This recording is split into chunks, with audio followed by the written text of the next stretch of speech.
Imagine this, a single man who learned how to control millions not with weapons, but with words. Imagine a man who sees himself as a hero and a victim at the same time. And imagine that man reaching the most powerful office on earth. This is not just a story about politics. This is a story about power, about fear, and about the human mind. This is the story of a man who was laughed at, dismissed, and underestimated until one day he shocked the entire world. This is the story of Donald J. Trump. And if you want to understand how controversy turns into power, watch this video till the end.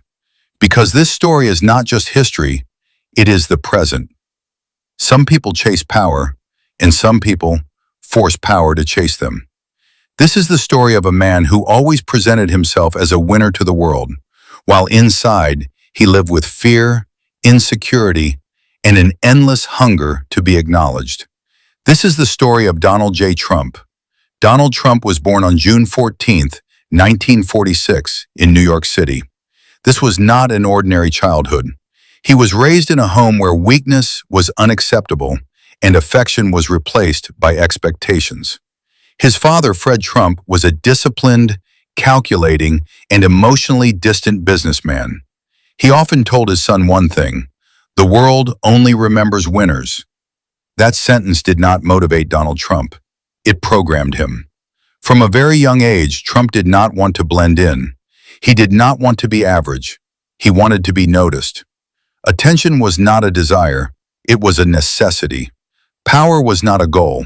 It was protection. Psychologists say this kind of childhood creates a dangerous personality, confident on the outside, fragile on the inside. Trump could not survive without praise, and criticism felt like a personal attack. That is why he never backed down, even when backing down would have been the smartest move. When Trump entered the business world, money was not the real objective. Visibility was. His name on buildings, his name in newspapers, his name everywhere. Trump, Trump, Trump. That name was not branding, it was armor. Then came failure, bankruptcies, failed deals, public humiliation. For most people, this would be the end. For Trump, it was an ego wound. And for a man like Trump, ego is survival. So he reframed failure as success, loss as victory, criticism as jealousy. Was it lying? Or was it a psychological defense mechanism? Probably both. Then came television. And television gave him exactly what he needed: control. On The Apprentice, Trump decided who stayed and who was eliminated. "You're fired." That line was not entertainment, it was revenge. Revenge against everyone who had ever doubted him. Trump was no longer just a businessman. He became a character, a symbol, a brand. And that is when he realized something. Real power was not in business, it was in politics. When Trump announced his presidential campaign in 2015, the world laughed. Journalists mocked him. Experts dismissed him. But they missed one thing: public anger. Trump spoke what people felt but were afraid to say. Immigration, jobs, national identity, America first. This was not a slogan. It was emotional alignment. Trump understood something deeply psychological. If you trigger fear, people abandon logic. Create enemies, blame outsiders, discredit institutions, and present yourself as the only solution. This is not politics. This is psychological warfare. And it worked. On November 8, 2016, everything changed. Polls collapsed. Experts went silent. Donald Trump became the President of the United States. This was not just a victory. It was rebellion against the system itself. But power did not bring Trump peace. It brought paranoia. Because power, in his mind, was never secure. Courts resisted him. Media challenged him. Congress limited him. And resistance was unbearable to him.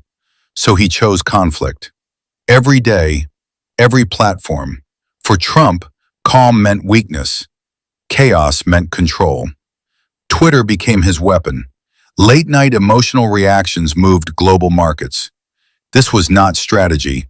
This was impulse. But his supporters loved it because they felt he was speaking their anger. Impeachment came. But to Trump, this was not legal. It was personal. And humiliation, in his psychology, is unforgivable. So he played the victim, even while holding the most powerful office in the world. This contradiction is what made him dangerous. Then came 2020. For Trump, this election was not political. It was existential. Losing was impossible in his mind. And when the results came, he did not change reality. He rejected it. This is where politics ends and psychology begins. A man who cannot accept defeat is capable of anything. Trump left the White House, but silence never followed, because silence for Trump is death. Even today, he repeats the same story because he believes it. Trump does not simply lie. He believes the lie if it protects his ego. This is why this story is not over, because this is not just a story about one man. It is a story about power, fear, and human psychology. Donald Trump is not just a person. He is a symbol, a warning of what happens when power falls into the hands of unresolved insecurity. History will judge what he truly was. But one thing is certain. He was not just a president. He was an experiment. And the world is still living with the consequences. This story does not end here, because the hunger for power never belongs to one man alone. It leaves us with a question. Do we learn from history, or do we repeat it? Donald Trump is not just a name. He is a case study, and the decision belongs to all of us. If you enjoyed this video, if it made you think, make sure to subscribe to the channel, like the video, and share your thoughts in the comments. Because here, we don't just follow the news, we break down the stories behind it. See you in the next video.